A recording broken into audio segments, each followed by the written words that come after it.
Hello and welcome everyone, I'm Madals, and today I have a pretty awesome Protoss versus Terran. And how do I know this is pretty awesome when I have never watched it before? I'll let you onto a little secret. Someone tweeted me and was like, Madals, this game rocks. You should totally cast it. And so I was like, yeah, I think I can do that. And that actually goes out to anyone watching this video. If you do have or do find a pro game or even just a game of your own that you're just like, this rocks, send me a tweet and say, Madals, you should cast this. And 9 times out of 10 I will, because I like finding cool games. They're always really good fun to watch. So let's introduce these two players. It is going to be on Xeris Prime. So in the top right position we have got the red Protoss player from Root. It's puCK. And his opponent down in the bottom left, the blue Terran, it's SeleCT. So that means that these two are in the cross-spawn positions. This is a relatively big map, and oh my goodness, oh SeleCT, you're going for a proxy racks. This is the best place to put it because you can spawn in all positions, so if you stick in the middle, you're always minimizing the rush distance. Okay, so proxy racks and all refinery. Okay, this means Reapers. Reapers. This is exciting. Okay, so let's think about this logically. What does puCK need to do? puCK needs to make sure that he gets down gateways and he gets some units out. He scouts it, ideally, that'd be pretty cool. And then he just sets up a nice defense, doesn't lose too much. And as long as you hold and don't lose a whole ton of workers, then guess what? You're going to be fine. Everything's going to be good. The assimilator coming down, the probe. Probe, don't go the wrong way. Probe, please. Oh, probe. Oh dear, probe. Just, oh, don't look down there. Okay, that's fine. Don't worry, you don't need to scout this out. You can still do this, puCK. There's nothing to worry about. The barracks is just about to finish. Reaper is about to come out. Okay, so here we go. SCV, are you going to go and build a bunker? What's going to happen? Reaper. Hello, Crab Beetle. Reaper, there we go. Okay, Reaper's on its way. SCV is going to come and scout down in the bottom right. This is where things get really tense. Up now comes the nice little probe. He's going to be like, okay, so he's not in the top left. Still nothing in the main base, just this Reaper coming out. Okay, and what has puCK got? Well, puCK is skipping the Zealot. puCK skipping the Zealot, everyone. Okay, this is, generally speaking, not the greatest thing in the world if you're up against something like a proxy racks with a Reaper coming out. It's not terrible, though, because actually Reapers can kite Zealots for a long time. It just means that your probes aren't probably going to die. This Cybercore needs to finish up, and then a Stalker needs to be there ASAP. This probe still hasn't seen the gas. Okay, but that's fine. Reaper on its way. Come on, Reaper. You can do this. In we go. Obviously not much cliff area to exploit. Just a little chunk over here and a bit around here. So there is an escape path if needed. That's why Reapers on this map is okay. Oh, the SCV coming up as well. Are we going to see too much of aggressive stuff? Okay, now Stalker needs to get started. There we go. Chrono boost the Stalker. Chrono boosted like mad. There is 25 energy there. You can do it. The SCV coming into. The Reaper is getting a couple of kills already. Good work, Reaper. 2 kills down. More probes getting pulled. This is lost mining time as well, remember. A second Reaper has just popped down. Is on its way to come and join his buddy here. But the Stalker is 3/4 done. The Chrono boost working nicely. This Reaper already has done so much damage. 4 workers have gone down. Are we going to get a 5th? Yes, we will. And this is precisely what this Reaper would have wanted. The second Reaper is now coming in, but with the Stalker out, it's going to be so much harder to do it. Behind this, SeleCT is just like, I guess I better make another supply depot. That's a bit problematic. Supply block. That's not really what I wanted. But Reapers, they're still back in the base. Stalker desperately trying to come back. Already we can see SeleCT has killed 6 workers this game. That's ridiculous. A second Stalker, though, is coming out. And 2 Stalkers will always be 2 Reapers, as long as they get in range and start chipping away. A third Reaper coming down. Are we going to see a 4th? That would be absolutely crazy if we saw a fourth. A fourth? What am I on? Why could I not speak there? I'm just getting a little bit overexcited about this. Okay, so Reapers already coming to do some more damage. Currently the worker count 18 to 17. So puCK is still 1 harvester ahead, but he doesn't have a mule because he's Protoss. Now, these Reapers, are they going to come back in? We see that the Stalkers are sitting up there. SeleCT has got to be very cautious about that. He's got 3 Reapers of his own. The SCV can tank up some of the damage, which is like, whoa, no, we don't want to go up in there. Meanwhile, another pylon coming down. Not too much actually coming out here from puCK at the moment. He's just like, more Stalkers. All good, nothing to worry about. Get a mothership core. This aggression has pretty much been shut down now. That we can say quite certainly, because if you don't have down... Well, if you've got 3 Stalkers out and you're up against a couple of Reapers, the Reapers aren't really going to be able to come in, especially when the mothership core hits the field too. That's when it really does become quite simple. So SeleCT is going to put a bunker down here, got his natural nearly up, and is adding on a couple of extra barracks while floating back the proxied one. And this is something that is a bit of a downside. If you do proxy racks, obviously you've got to float it back, and that's a lot of lost production cycles, and never something that you really want. The mothership core coming down forward is going to push back these Reapers even further, allowing puCK to secure up this natural base. And actually, things fairly equal at the moment. I'd say that aggression wasn't game ending, but it was a nice little spot. The +1 is coming down. The Tech Lab also finished up, so we should see Stim getting started as soon as that's completed. That's where you start getting into the next phase of TvP. It's where the Terran player starts thinking about going for a Stim +1 move out with 2 medevacs. It's always scary. Protoss players don't like it, especially if they don't have any Colossi or anything down on the field, because it's a little awkward trying to defend against that, especially when usually a Protoss player won't have started up their own +1 for quite a while. But this is all looking good at the moment for puCK. Just the Nexus down there, we've got the additional Stalkers, the second gateway coming down. She's just coming together with everything that you would want. The Mothership Core coming down, gonna scout out this Orbital Command on its way. The Stim Pack upgrade, only about a quarter done, so the next push timing is around kind of like the 10-12 minute mark. That's what we can see. I forgot to set myself to busy like a pro, so unfortunately we may see quite a few pros coming and logging in, which is never too good. It's because I've been playing a whole ton before this, and actually I've been having great amounts of fun playing recently because I'm trying to get back up into High Masters, so I've actually switched back to playing Zerg mainly, and that's why my obsing is going to be a little bit erratic for a while, because I'm always still boxing things and moving around lots. But here we go, Mothership Core is on its way forward here, going to be taking out some of these SCVs, and this is just getting back at those Reapers earlier. The Marines not actually pulling back quite yet, need to be a little bit cautious.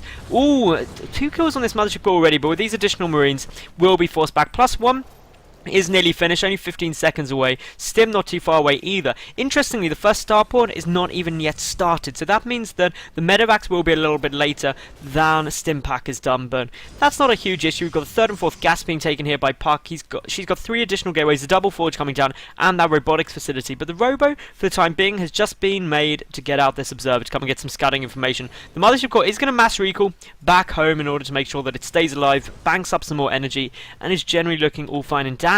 But this is the big thing. Starport coming down, reactively finished, Stim done, +1 infantry armor also on its way. SeleCT is just really getting into a position where in the mid game he's going to be able to do quite a lot. The Reapers are trying to come and poke back up and in. 10 workers killed in total, some nice force fields there, and all 3 Reapers actually got taken out, so really nice force fields by puCK, and that is exactly what she needs to be doing. Meanwhile, double forge is there, upgrades can get started, and with good chrono boosting on these 2 forges, then puCK will be able to pull ahead of SeleCT in the upgrades, especially while there's just a single engineering bay there.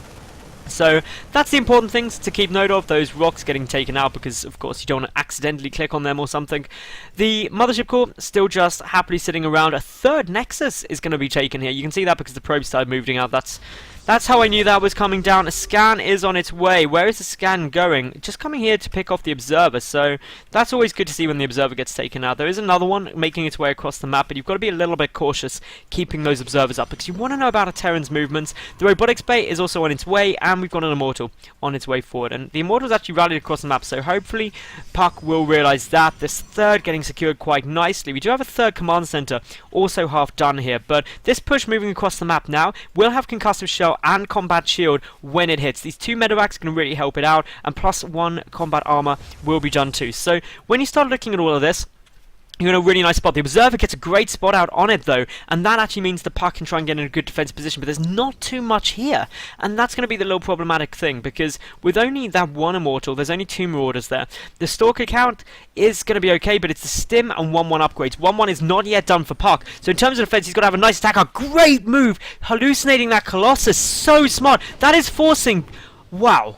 Okay, that hallucinated Colossus was such a clever move, because there was no detection out, so there was no way to know that that was hallucinated, and therefore SeleCT just thought, whoa, a Colossus? I do not want to engage into that. That would be a crazy move to make. The first actual real Colossus hasn't even started yet, but the 1-1 upgrades will be completed before SeleCT even tries to move back in. Does have some more reinforcements back at home, and is starting the double 2-2 upgrades, but with chrono boosting, as I said earlier, 2-2 is going to start straight up for puCK. With chrono boosting, we'll pull ahead of the Terran in terms of upgrades, which is always strong. And work count wise, puCK 57 to 48, but there's the 2 mules there. There's also the 3rd CC about to move down to the 3rd base. So these 2 economically are actually sitting in a relatively similar spot, as we can see there. So I'm not too concerned about what these 2 are going to be doing. It should be going into the later stage of the game now, because neither person really looking to be in a too dominating position, but this double drop, or 1.5 drop, could be really nice, especially if the push comes into the natural, forces back all of the army while the drop comes in, and well, the observer sees these rocks getting taken out straight away. All of the infantry gets pulled back, and this double drop can head in towards the third base, which actually is unbeknown at the moment to Select. Doesn't know that's down, so that's why the push isn't coming in there. The drop can head straight in now, though, boosting straight towards this third. There's not really anything there. 2 photon cannons are coming down, but the double drop is already in position. A scan goes off, sees the army is far out of position, and now at the same time a push into the natural base. The force field is quite good, traps quite a few things. The medevacs do get away, but this drop at the third is doing so much damage, as we can see here. We've got 17 workers killed already, and now Zealot's getting focused down to 18 workers have gone down. This is the sort of drop that Select really need. He's also got these 2 medevacs down here, so he can move into the natural again now that all of the Protoss force has come back. The Templar Archives is coming down, as well as the 2-2 upgrades on both sides. Plus 1 Terran ship weapons is going to be really critical, though, because that's when you can start really doing a lot of damage to those Vikings. Stalkers warping in, just making sure nothing too fun can happen. And this observer placement as well here for puCK, really good, because sees when this infantry does try to move forward in order to try and defend it. So these two, in terms of the worker count, that did actually put Select slightly ahead economically, especially with this 4th CC on its way down, because that's where the mules are going to really start pulling ahead. The scan coming in says, okay, what army is here? Going to try and get a couple of probe kills. Won't be able to, though, due to the quick reactions of puCK, but all in all, I'd say that multi-prong attack with the drop into the third, really good. And the natural base as well now, going to be taking a little bit of damage. Some Zealots warping in, they're going to get focused. The 2-2 upgrades are about to be done on both sides. Plus 2 Protoss weapons is slightly behind that of his opponent, but getting Sonic Storm down 2. This is Select now just retreating back, and I actually quite like the retreat because he's got himself into an economically good spot. He's killed quite a few workers. He's only 5 SCVs behind the probe count, but does have mules. Therefore, he's got a nice income. Upgrades are quite good. He's getting up a nice Viking count. The only thing that I don't think he's actually seen is this, the Templar Archive. So he has no idea the tech switch into High Templar is occurring, and as a result, does not have down yet the Ghost Academy, even though it's about 16 minutes 30. Without the scout, I would expect to see Select get that fairly soon, and there we go. The scan goes off, sees the Templar Archive, sees the researching, and immediately the Ghost Academy does get started down. So Select is going to be in a nice spot. Knows that Sonic Storm is still researching, though, so can look to start moving in, but there's a good number of High Templar already on the field. 6 in total. They're banking up energy, and now Storm's done. This push could be in a little bit of problems. The Ghosts need to be out. The EMPs need to start hitting. There's only the single Colossus as well, so it was that kind of fake Colossus switch, or very early switch from Colossi, but now some of the Protoss army coming around the back. We see a couple of force fields trying to go down. The single Colossus is going to get annihilated by those Vikings with +1, but the High Templar, they're great splitting by Select, though. A couple of Storms are going to start going down. That second one was a bit more on the money, but this is really defensive Storms, just trying to get the retreat down, trying to stop Select chasing, because there's just so much Terran here. Select is at 175 supply to just 140 of puCK. Scan going off saying, what can I pick off? A lot of High Templar going down here. Things not looking too good for puCK. Morphing in an Archon ASAP. A lot of charge shots coming in behind this. 2-2 done for both players, remember. The Vikings even landing to get it in on a little bit of this action. puCK is going to have an absolute miracle hold here, because there's just so much Terran. That's the sort of Storm, though, that she needs. And Storms like that are just going to push this so far back, and yeah, those Storms really did save puCK there, at least for the moment. They should be able to hold, especially with that Immortal in the mix too. Some good force fields, but wow, next wave already on its way forward. puCK has got to be very careful not to overcommit there, but got a lot of warp-ins coming down. Good amount of bank too. That's always an important thing. Needs to make sure she's spending that. And yeah, Select pushing forward. We've got another wave coming in, and these Zealots are taking a lot of damage. 3-3 is nearly done on both sides, so that means upgrades are going to be really equal, but a better attack arc there for puCK will force back the Terran forces. But look at this train of blue coming across the map everywhere. This is a lot of reinforcements. Select macroing like an absolute beast. Got his 4th base up as well, just morphing that into a planetary fortress. The 4th Nexus is just now being taken by puCK, so economically still these two very similar work accounts. But with the mules, that means Select does have slightly higher income, and with the 4th up, a fraction sooner, will be ahead economically. More Vikings are coming out. The Ghost count is also starting to rise. 5 already on the field. This is where EMPs and late game Terran versus Protoss comes into its own. The Storms, the EMPs, both essential to hit well, and whoever really gets them the best is likely to win the engagements. But neither player maxed out quite yet. Select getting fairly close though, getting +3 ship weapons too, but his Vikings, 4 of them out. There's not actually there's there's one Colossus literally just popping now. So that's not too good. Oh, a couple of nice feedbacks going down on these Ghosts, trying to strip off some of their energy, but some nice snipes go down too on the High Templar. So that was a quite even trade. Actually, in terms of resources lost, only 1,400 resources lost difference between these two. That is exceptionally close, but SeleCT is now maxed out. Both players have 3-3 done, plus 1 Protoss shield on its way. We've got the second Colossus coming down too. This game is really close for the moment, and more importantly, it's really back and forth, which is always good fun. Lots of little engagements. Extended Thermal Lance is not yet researched, so that means the Marauders do equal range of Colossi, which makes it a bit harder. Also, the Viking count is still quite comfortable, up at 5. 4 Vikings are in production at a time. The one problem with that, though, is that there's only 4 medevacs, so that means that this infantry needs to be very cautious of big storms, but the EMPs, if they're good, this army will get annihilated exceptionally quickly. In come the Vikings, trying to get in a good spot. Some nice feedbacks coming down on the Ghosts. That is what puCK needs to be doing, but in comes the infantry, pushing forward. Needs to get a good attack arc. We see the Colossi do fall, and this is now where the infantry can be good. Where are those storms? The storms so desperately need to start hitting, but unfortunately, there's only a single High Templar. This is going to be a tough hold for puCK, but puCK with the Colossus coming in from the top will get that additional AoE damage, and therefore, those 2 Colossi going to be able to clean up most of this push and SeleCT. Even though both lost, well, actually both players there lost very similar amounts. puCK losing slightly less than SeleCT though, but still very, very close game. An additional 2 command centers are in construction. The 4th base up and running here for puCK now, who does have +1 shields just finished. +2 shields probably going to start up relatively soon as well. Blink on its way. Nice defense position as well. Holding this watchtower gives you good vision as puCK all the way over here, so you don't really have to worry about things trying to sneak through that way. So an important position for puCK to make sure that she keeps holding that. The infantry is being pumped out. +3 ship weapons is nearly done as well. This is a pretty funky game. I'm really glad that I was recommended to cast this because it's very exciting, very, very close engagements as well, which is always good to see. We've got chromatic boosters, we've got shield upgrades coming down, and I really should set myself to busy. I thought I did that, so quickly set myself to busy. Hopefully no one saw anything there. But yeah, basically now we've got lots of command centers coming down, a 5th base getting taken by SeleCT, so he's constantly making sure that he's a base up on puCK, but puCK is dropping pylons down pretty much everywhere. We've got a single marine here keeping a check out for a 5th base from puCK, but puCK's just still sitting on 4, mine down in the main, natural base starting to get a little bit low, so he needs to start looking to expand again. A Dark Shrine also on its way.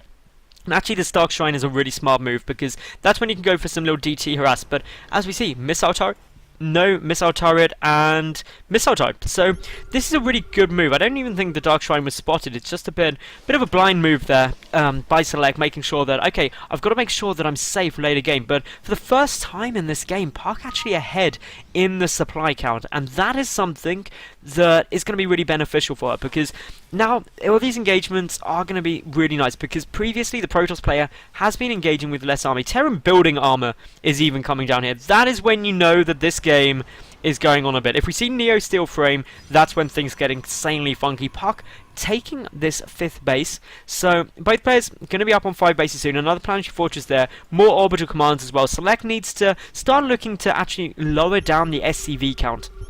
As you get more mules in the later game, you can really start sacrificing a lot more of those SCVs to pump more supply into army. So I wouldn't be surprised to see a couple of SCV sacrifices in the near future. DTs are warping in. They're going to come and try and harass down here, but yeah, missile turret and a planetary fortress. This DT might get like no kills. Okay, it just focused the planetary. Not always the best way. The DT also running around by the watchtower, selecting a move back. He's got plenty of energy for lots of scans though, so that's always a good thing. More scans are coming off wherever they may be. I don't quite know where they went down, but scans were cast, +3 Protoss shields are getting researched, so this is ultra late game stages now. We're at 26 minutes. There is going to be a big engagement, and as things stand, the ghost count is quite nice, up at 8, but as we've seen time and time again, puCK able to get off brilliant feedbacks on those ghosts, so got to keep that out, otherwise the EMPs could be disastrous. puCK starting to position himself in herself in a good position, but a triple drop in the main base. The production of the Protoss player is going to take a lot, but with all this army here, that means the standing army for defense is going to be quite a bit lower, so will puCK try and move in? Maybe. More scans going down, just making sure the DTs can't ruin the day. So many gateways going to die here, but puCK moving forward. Some more storms are starting to hit. Good spread on the units. The Vikings doing a lot of damage. They are +3. More storms on the Vikings though, but there are still so many there. 9 still down. The Colossi are getting taken out. The triple drop though in the main base of puCK. doing a lot of damage. More DTs warping in. Is there enough energy for a scan? Well, it looks like yes, there will be. There's the DTs getting taken down. puCK being forced to retreat. In terms of actual stuff lost, a good chunk of production has been taken down here. The Dark Shrine is also going to get focused. A nice easy target means that SeleCT doesn't have to be quite so cautious about that. The Cybernetics core also being taken out means no more Stalkers, no more Sentries, and that in itself is very frustrating. But yeah, more gateways getting taken out, pylons getting focused, good little attack position here, but great blink forward, and this is where we see these medevacs could go down, and one getting away there with only 6 HP, incredibly lucky. One was focused down, and still, these two really close in terms of resources lost. More gateways getting thrown down because puCK needs to get the ability to resupply the production facilities back up and running. The Colossi count is up at 4 with 3 High Templar, but look at this, 12 Vikings on the field. Those Vikings do have +3 ship weapons. That is really strong, and we saw just how effective that was. These two have got to be cautious though. SeleCT is maxed out, and if he doesn't use that in the near future, he could be missing an opportunity because puCK actually only down at just under 180 supply. SeleCT is still quite high on the SCV count. Wouldn't mind seeing that go slightly lower still with these additional orbital commands popping up everywhere just to get even more infantry and even more army down on the field. It would be nothing but beneficial. These proxy pylons are getting taken out. Not going to be too much of an issue unless this one's found. That's really the key. So if that is spotted, then it will get taken down. But for the moment, a drop coming down to the bottom right-hand base. There is not too much to defend here. There are 2 photon cannons trying to come down, but as we can see, a couple of probes going to get taken out first, but there's the Stalkers. Blink is on cooldown, so they can't actually intercept that medevac quite yet, but there's a blink forward. Will they be able to get it? Yes, they will. The medevac goes down. This proxy pylon has been spotted. Now, there's still these 2 medevacs up at the top of the map too, so they can move back into the main base in the near future. Both players got a reasonable bank. SeleCT with slightly more. SeleCT also needs to take these, well, needs to just make sure he's getting a lot more mineral incomes, keeps cooling down those mules, and is still a bit cautious. Here comes the 2 medevacs in.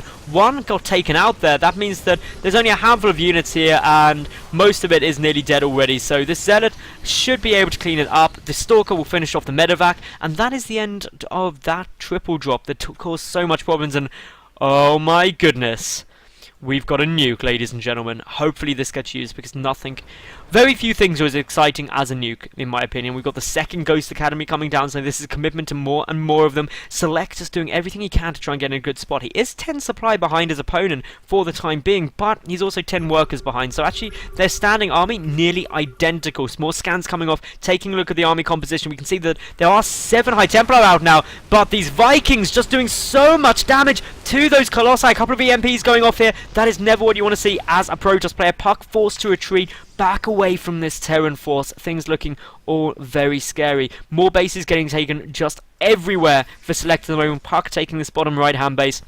This is such a late game situation at the moment. Neither player wants to take an engagement, because if you lose everything, you're probably going to lose the game too. But oh, a defensive nuke getting cooled down here, just like, yeah, come over here. You'll like it. You'll really like it. And these Stalkers are apparently just going to come and sit into it. And they're going to jump. They're going to bring shot on top, but luckily just get out of range in time. That was so close. But we can watch the nuke explosion go down, because that's always good. puCK clearly not too impressed. Like, there's a line. There's a line in every war. And the first person to nuke always... It's just like, did you really just take it there to actually trying to nuke me? That's just OTT, dude. Like, not cool. And these Stalkers are going to go and avenge that nuke. Going to try and pick off some of these Vikings, but there's 15 of them up against 6 Colossi. That's not looking too good. The Stalkers also just acting as a bit of distraction, so the rest of the Protoss force can arch around the top towards this planetary fortress. And SeleCT not in a great spot to come and try and deal with that at the moment. He's a bit out of position, and that means this planetary could take a lot of damage, but great repairs coming down very quickly. And that will see the planetary stay up still. Worker counts, still about 10 difference between them. The supply counts nearly identical. The army supply very similar, but this is what puCK really didn't want. A big push in here. There is no mothership core down on the field either, so a mass recall cannot go down, and that forces puCK to push forward. But does she have enough? SeleCT, it does have quite a few units over here, which obviously is minimizing it, but the Ghosts, they're getting some nice EMPs off. They're forcing back puCK. Meanwhile, this bottom right base is taking a lot of damage. A couple of DTs warping in, as well as a lot of Zealots. The scan goes down, sees the DT straight away, but a quick pickup means that these medevacs can head straight towards this 4th base. At the same time, though, puCK coming towards the left. This is where both players are trying to really minimize each other's economy. prevent them resupplying. They do both have a good bang, probably about enough for another whole army there. So even though these planetary fortresses are going down, the SCVs are getting taken out, SeleCT is just, well, getting more supply free to get more of an army. It's just the same as puCK is doing. This Nexus gonna go down. We've got another DT warping in, or actually 3 DTs warping in. A scan goes down, but a quick pickup, and the medevac is gonna come back down towards this 5th base. The command center in the center getting taken down. The drop is on its way here. The photon cannon's trying to get targeted. A single stalker gets warped in here, but so many probes going down. The DTs and zealots are coming back to try and defend this. All the while, puCK just posturing to try and get in a position to move in. I know we're going to have a big engagement down here. The Vikings doing so much damage to those Colossi, but the Storms are going to just start being used defensively, trying to stop it coming in. The drop has got cleaned up there at the 5th base. puCK in full retreat. SeleCT losing a lot of stuff there. Both players losing nearly identical amounts. 31,900 resources. Literally 3 resources difference between these two in terms of the losses. Both players down to the kind of around 40 mark on the workers, so at this stage in the game, that's not too bad, because obviously SeleCT has got a whole ton of mules, and both players have got a decent bank. These drops are just relentless in their pressure, just trying to pick off as many of these probes as possible, prevent puCK from being able to keep trading, but neither player really going ahead in terms of cost-effective engagements, and therefore it's all going to come down to the income and who's got the bigger bank. Unless a big engagement goes wrong, these DTs are going to try and come in. They do get taken down though. Missile turret now being made. puCK warping in a whole ton of zealots though, going to try and put an end to this planetary fortress, which could be tough. As we've had for a long time, both players are maxed out on upgrades, so this is all going to come down now to army positioning and army composition. Whether those EMPs go off well, whether the Storms hit the mark. If those two things happen, then, or, well, if only one of those two things happens for one of the players, then they're going to win. And that's what it comes down to. That is why you've got to be so cautious in late game about getting your positioning right. The drops as well, really beneficial for SeleCT here, making sure that he stops the economy of the Protoss player. But puCK committing a lot, moving up to the top of the map. Needs to be really cautious about this though, because no retreat path is available. Can get pinned in here. Defensive Storms going down, a single reinforcing Colossus meets the wrath of the Vikings, but yeah, this medevac goes down to a photon cannon, never too cool, but yeah, this is a sizable chunk of forces. Another Storm is going to hit the High Templar, trying to get focused ASAP. A couple of DTs in the mix too, but scans starting to go down now. SeleCT doesn't really want to take this engagement, sees that there's just so much stuff there, wants to get the EMPs off first, does start hitting them quite nicely. The ghost to the back, the Vikings doing good damages to those Colossi, but here we go, falling back a bit further. The Colossi taking a lot of damage, but the Vikings are getting cleaned out. This fight definitely, at least initially, going in favour of puCK, and will not leave SeleCT in too good a spot. The only thing going in SeleCT's favour is he managed to pick off all of the Colossi bar 2, which are now joining the army, and also a good number of the High Templar, but there's still 4 High Templar up, which means Storms can come down. The army looking pretty good. A couple of hallucinated Colossi coming into the mix well, but the Viking count, that's the problem at the moment. It's 0 Vikings on the field, 4 in production at a time. That means nothing really to effectively deal with those 2 Colossi, and that is why puCK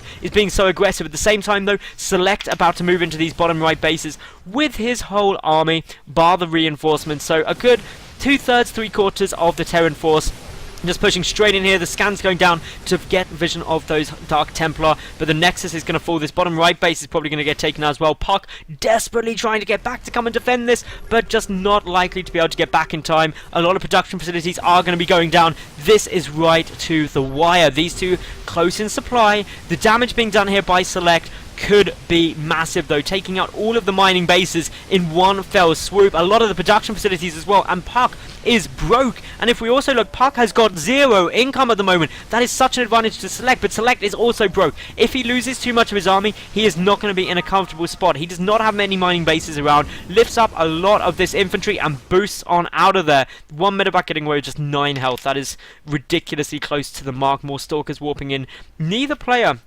really got much of an income. Neither player mining any minerals at the moment. 0. Absolutely 0. And really all SeleCT has got is a bit of gas income, but that's not really where he's lacking. This is now just a standing army, unless one of these two players can find a way to get some mineral income. I'm surprised actually that we haven't seen this orbital command try and float its way back down here, but puCK is going to be so careful not to allow that to happen. puCK also doesn't have enough money to get another Nexus yet, so that of course is a bit of an issue too. The planetary fortress is going to help. The Terran army is starting moving from the side. The Vikings trying to get some good shots off on those Colossi, but there's only 4 Vikings. The Stalkers can quarter them with everyone taken down, and that is really a tough spot to be in. But Select, he's waiting for the right engagement. If he doesn't win this fight, puCK is going to win the game. puCK also is ahead in the army supply by about 20. But here we go, Select moving forward. The SCV's there as well to buffer up some of the army. Good EMP goes off on quite a few of the zealots there, will allow the infantry to engage a lot better. But now puCK in full retreat. The Vikings getting a couple of shots off. puCK just baiting the engagement. Both players need a good attack angle so critically. Long range mining coming down here for the time being. The orbital command on its way. Of course, those mules could be the saving grace of Select. If you get some great mules down and is able to keep this base up for even just a minute or two, that additional money could make the big difference. It'll allow him to get out more units and actually get the critical mass he needs. But look at this preemptive split from puCK. Spreading out the army, ready for the good attack arc. The orbital commando is down. The mules need to get called pretty soon, but for the time being, nothing in the production tab. This is where things get fairly crazy. Let's stick up open the unit counting station, and yeah, as you can see, fairly even forces. The next engagement probably will decide the game. These mules are going to massively help, and just watch this when the mules come in, just like boom, all of the income. That's what I want right there, and this is what Select so desperately needs. Can start reproducing stuff, choosing to make a missile turret just to make sure those DTs can't be too frustrating. Good snipes coming down on those High Templar, and that means that a lot of those HTs going down. Actually, all of them are now dead. No more risk of storms, but that is going to trigger puCK to move forward. Who is going to win this engagement? We see the Colossi at the back doing a nice amount of damage, but the infantry has got the slightly better attack arc. puCK, though, is trading okay. The Colossi still going, but their support has been taken out. And I think with that, Select is going to be able to win the game. Just pushing forward, knocking out all of those Colossi. And yeah, puCK down to 25 supply. Select with money in the bank too. That is the big thing. Army supply at the moment, 10 to 49. Select is in an amazing spot. And frankly, should be able to win this game now. I don't see any reason why not. A small batch of infantry can come in and pick off these remaining probes, and there just isn't anything really down the field. There's 2 DTs, and they're going to come in. They're going to start chipping away at some of this army, which is always problematic, but there should be energy for scans somewhere. There we go. So the scan's going down. Is there enough here to actually deal with those DTs, though? Just is the answer. This one Marauder needs to try and take out that second DT, but just isn't going to be able to do enough, and therefore will die. So this game is still being fought. They're both under 50 supply, ridiculously close. A good chunk of infantry is here. A couple of zealots on their way trying to move forward. puCK is out of money, but Select is still going. But there's the GG. As well, that is the end of a very, very, very fun game. And I know I said very like 4 times, and that was just to emphasize how good that was. Well, I need a break after that. Wow. Okay, so if you enjoyed that game, and that was a game that you really should have enjoyed, make sure you like the video, leave a cool comment, and of course subscribe. I get new games up every single day of the week, so I'll catch each and every one of you tomorrow for yet another new cast. Thanks very much for watching. I'm Madals, and bye for now.